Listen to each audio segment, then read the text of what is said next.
वाली। बोलिए। अरे माला कितने के दे रही है?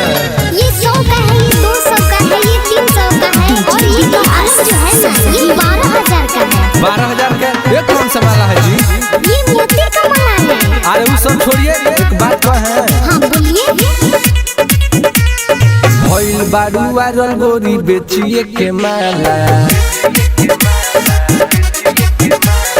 भइल बारू वायरल गोरी बेचिए के माला।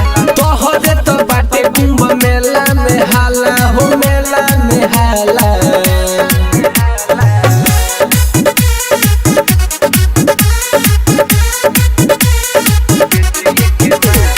भइल बारू वायरल गोरी बेचिए के माला। भइल बारू वायरल गोरी बेचिए के माला।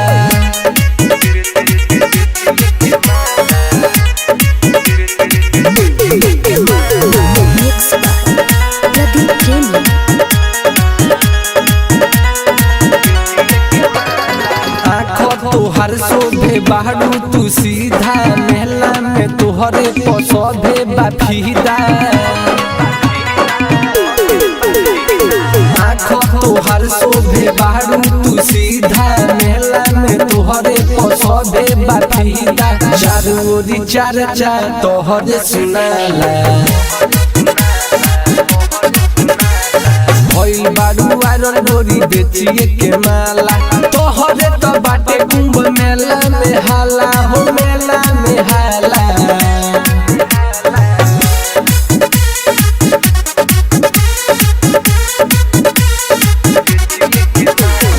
भइल बारू वायरल गोरी बेचिए के माला। भइल बारू वायरल गोरी बेचिए के माला।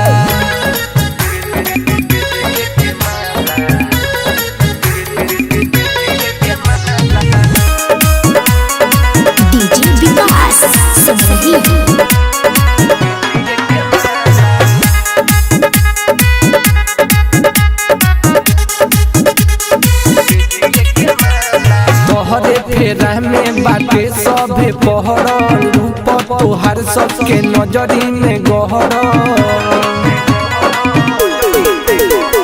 तोहरे फेरा में बाटे सभे पहरल, रूप तोहर सबके नजरी में गहरल। अर्जुन किसानी देखे तो के जाला। भइल बारू वायरल गोरी बेचिए के माला। तोहरे तो बाटे कुंभ मेला में हाला हो, मेला में हाला।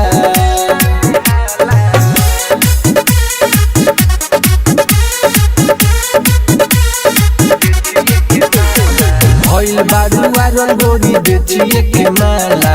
भइल बारू वायरल गोरी बेचिए के माला।